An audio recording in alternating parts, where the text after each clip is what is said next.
1963, centro do Rio de Janeiro, estúdio da gravadora Philips. O então desconhecido Jorge Ben grava um compacto de 78 rotações, com Mais Que Nada e Por Causa de Você, Menina. O diretor da companhia ouve as faixas e comenta com o produtor do disco que o cara é bom, mas que a gravação não poderia sair com essa pronúncia de você. Ainda não era o Voxê, carregado no X, que ficou famoso, ainda era discreto. O produtor, Armando Pitigliani, diz ao diretor: deixa que amanhã eu regravo a voz com ele. Mas ao invés de pedir para amenizar o X, ele pediu ao Jorge para acentuar o Voxê. Jorge estranhou, mas era ainda o seu primeiro disco e os cantores iniciantes ouvem quase cegamente os produtores. Jorge regravou a voz carregando no Voxê, e quando o diretor ouviu o disco pronto, ele quase despediu o produtor. Mas as músicas já estavam lançadas e estouradas no Brasil inteiro. Jorge já era conhecido como o cantor que cantava Voxê, o que alimentou polêmicas e controvérsias na imprensa, ajudando a divulgar o disco. Eu sou Flávio Mendes, músico e arranjador. Esse é o Arranjo. Seja bem-vindo.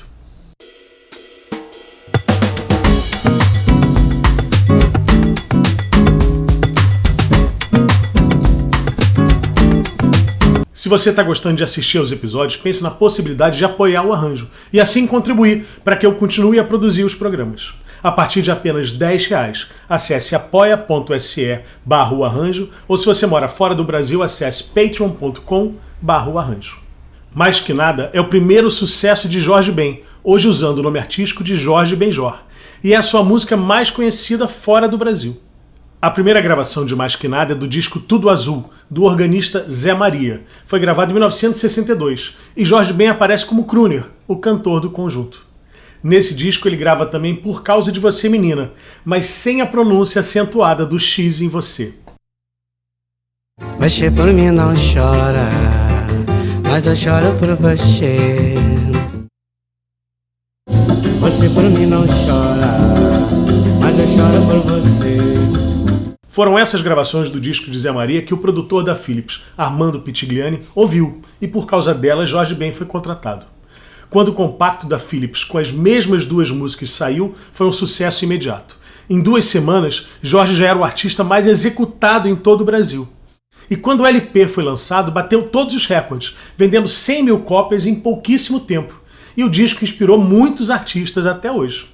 Gilberto Gil ouviu o LP Samba Esquema Novo ainda na Bahia e declarou para o seu amigo Caetano Veloso que iria parar de compor, porque tinha surgido um artista que já fazia tudo que ele achava que deveria fazer em música. Danilo Caymmi tinha 15 anos e, apesar de ser de uma família de músicos, ainda não tinha se interessado verdadeiramente pelo caminho musical. Eu estava dançando o negócio, alguém botou na vitrola Mais Que Nada do Jorge Ben, né, que estava um sucesso na época, que era o Quinteto do Meirelles, né? E foi aí que deu o clique da música mesmo para mim, sabe? Porque eu não estava nem aí, mas esse Jorge Ben aí me tirou do sério, né? A originalidade de Jorge Ben era impressionante. Em meio ao movimento da bossa nova, ele apareceu tocando samba como quem tocava rock, com um caldeirão que misturava sons da África com jazz, o samba e o maracatu, e era irresistivelmente pop, dançante e moderno. Nos seus primeiros anos de carreira, Jorge foi absorvido por todos os movimentos de música da época. Ele era bossa nova, como era jovem guarda e como era tropicalismo, mas sendo sempre ele mesmo. É a versão de Mais Que Nada do disco Samba Esquema Novo de 1963, com um arranjo incrivelmente moderno de J.T. Meirelles, que eu vou analisar nesse vídeo.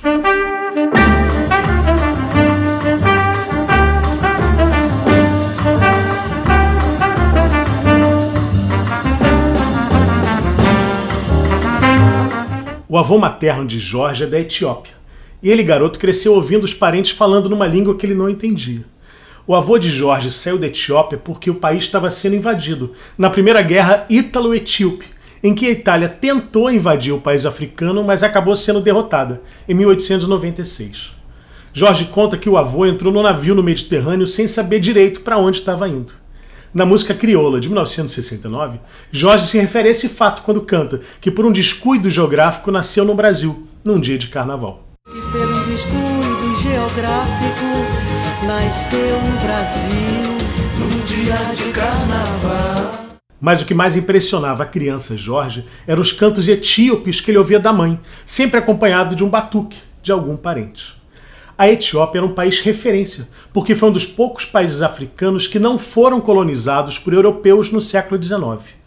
O ativista jamaicano Marcus Garvey pregava que os africanos e seus descendentes eram um povo escolhido por Deus e defendia que todos deveriam voltar para a África e constituir uma só nação. Parte das ideias de Garvey serviram de base para o movimento Rastafari. Ele é considerado um dos profetas da religião.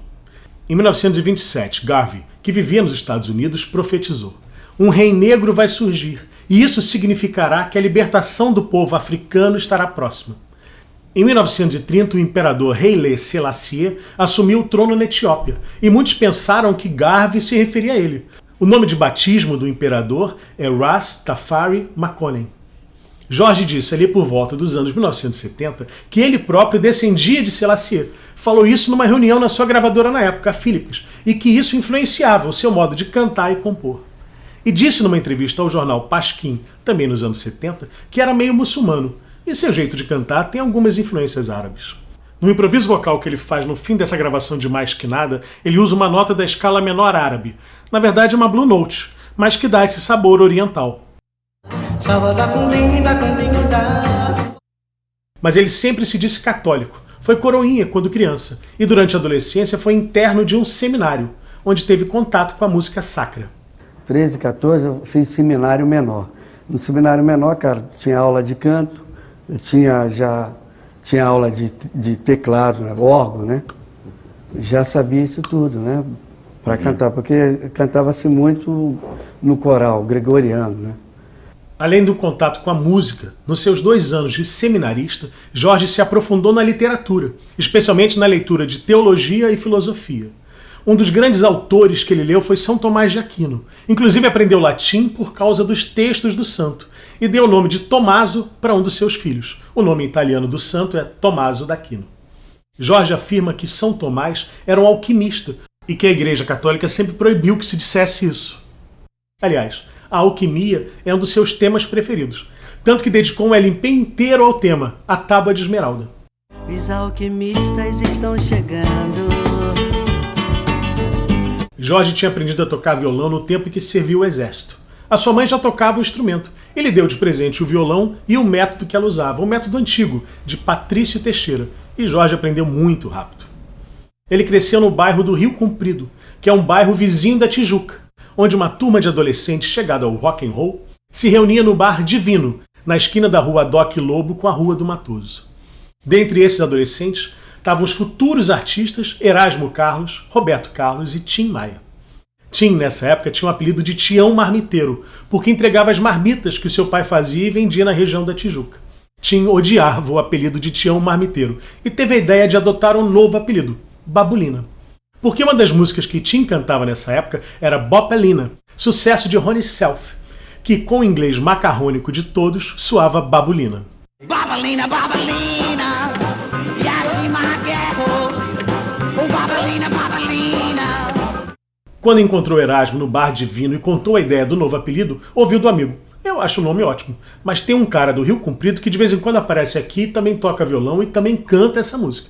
Ele já tem o apelido de Babulina e ele pode não gostar. E ele é muito mais alto e muito mais forte que você. O garoto Tião desistiu do apelido e acabou conhecendo o Babulina do Rio Comprido e foram muito amigos. O irmão mais velho de Jorge era oficial da Marinha e viajava muito. Numa das viagens ele trouxe para o Jorge um disco com Bopelina e uma camiseta com o nome da música. O apelido pegou. Até hoje os amigos o chamam de Babulina. Babulina se mudou com a família para Copacabana e disse que foi um choque. Um bairro moderno, com as meninas andando de biquíni, a praia, novos amigos. Um desses novos amigos da praia era Manuel Guzmão, que já era baixista profissional e tocava no Beco das Garrafas. O Beco é, na verdade, uma rua sem saída no coração de Copacabana, e na época tinha 3 casas de shows, onde estava surgindo o samba jazz. Jorge passou a frequentar o Beco das Garrafas e logo virou profissional, mas primeiro como pandeirista, tocando com o Copa Trio. Numa noite ele estava assistindo o show do grupo do saxofonista J.T. Meirelles e seu amigo Guzmão estava no contrabaixo. Já era final da noite, a boate estava quase vazia, mas ele deu uma canja, tocando Mais Que Nada do violão. O produtor da gravadora Philips, João Melo, estava lá e perguntou se Jorge não queria fazer um teste na gravadora, mas Jorge achou que não era para valer. 15 dias depois, João Melo voltou. O resto é história. Com o sucesso do compacto, a gravadora Philips resolveu gravar outras faixas para completar o LP, que recebeu o nome de Samba Esquema Novo. E além do J.T. Meirelles, outras faixas do disco foram arranjadas por Lindolfo Gaia, Carlos Monteiro de Souza e Luiz Carlos Vinhas. Mas o grande sucesso foi mesmo Mais Que Nada, que alcançou um sem número de gravações pelo mundo todo. Em 1966, o pianista brasileiro Sérgio Mendes lançou Mais Que Nada nos Estados Unidos e a música foi um grande sucesso nas paradas. E esse sucesso se repetiu nos anos 2000, quando o grupo Black Eyed Peas, com o próprio Sérgio Mendes, fez uma versão que estourou. Foi até parar em diversas plataformas de videogame.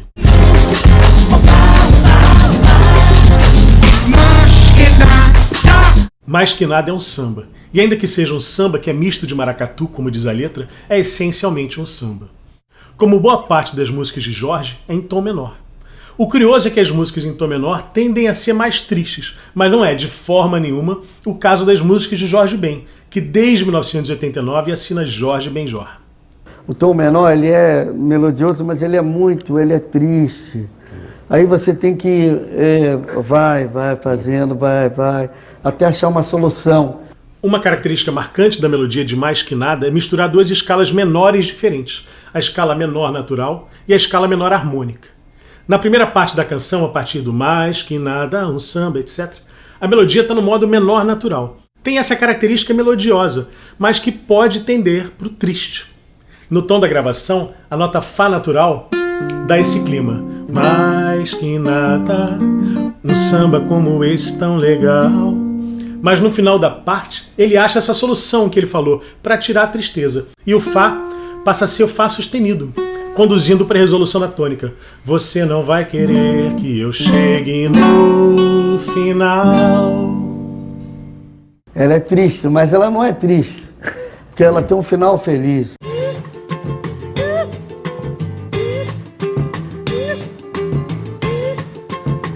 O samba, que é misto de maracatu, causou uma certa estranheza nos músicos de samba quando Jorge começou a carreira.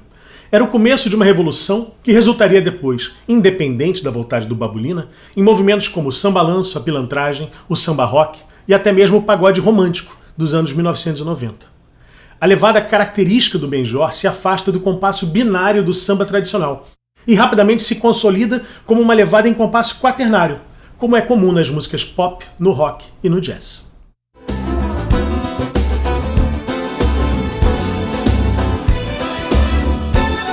Meu samba carioca não tinha uma leitura de... Os próprios músicos que tocavam samba de conjunto no Rio, eles não tinham uma leitura da minha batida. Eles achavam uma coisa... Não era um samba, mas não era. Tanto que meu primeiro disco foi um conjunto de jazz, uma banda de jazz que gravou comigo. Eles que sacaram que tiveram uma leitura. Foi Meirelles Copa 5. Eles que fizeram o meu primeiro disco e o segundo, porque eles tinham uma leitura própria. J.T. Meirelles, ou João Teodoro Meirelles, saxofonista e flautista, começou a sua carreira aos 17 anos, tocando no conjunto de João Donato. Ele já era um músico respeitado no circuito samba jazz aos 23 anos, quando foi convidado pelo produtor Armando Pitigliani para ser o arranjador de algumas faixas do LP Samba Esquema Novo, com seu grupo, o Copa 5. Nessa faixa tocam, além do violão de Jorge e do sax de Meirelles, Pedro Paulo no trompete, Manuel Guzmão no baixo, Toninho Oliveira no piano e Dom Romão na bateria.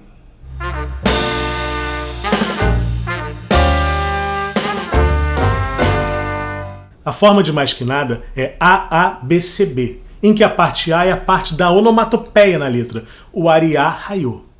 O arranjador Meirelles organizou a forma do arranjo assim: introdução, a música inteira e a repetição dos ais. Depois uma parte instrumental, volta na parte C, depois B e os últimos ais, antes da coda, que termina em fade-out.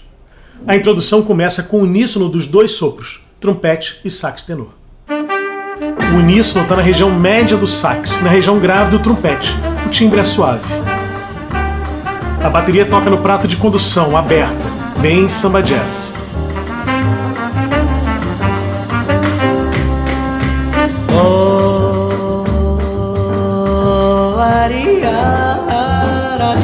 O comentário nos sopros é no espaço da melodia. O violão do Jorge ainda não está tocando, a base é só o trio. Entra o violão antecipando o acorde. E o swing está completo. Sai da minha frente, eu quero passar, pois o samba está animado, o que eu quero é sambar. Os sopros tocam nota longa quando a melodia está andando e fazem comentários quando a melodia dá espaço. Samba de preto velho, samba de preto tu, mas que nada, um samba como esse tão legal, você não vai querer que eu chegue no final. A bateria faz elevada no contratempo e no aro da caixa.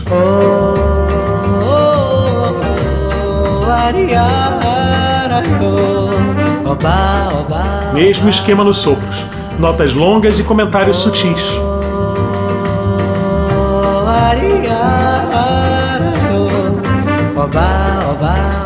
Os sopros vão tocar em oitavas. O trompete vai para uma região mais aguda, o tenor não tem essas notas tão agudas, então ele toca a oitava abaixo. O único divísio nos sopros na música.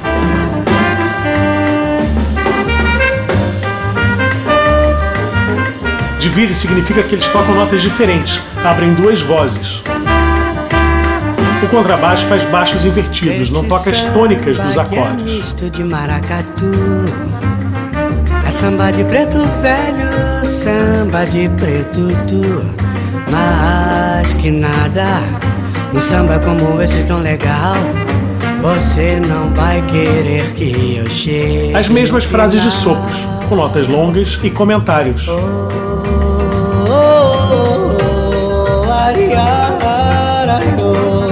Oba, oba, oba.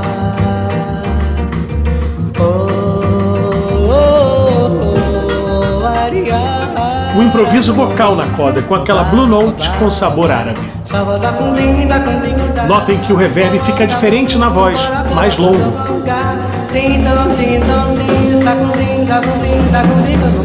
A voz vai para o falsete, onde ele consegue atingir notas bem agudas.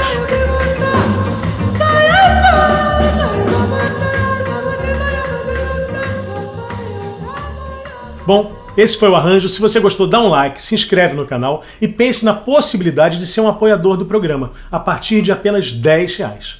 Acesse apoia.se/arranjo ou se você mora fora do Brasil, acesse patreon.com/arranjo. Muito obrigado, até uma próxima. Esse samba aqui é misto de maracatu, é samba de preto velho, samba de preto velho, samba de preto tu, mais que nada, um samba como esse tão legal, você não vai querer que eu chegue no final.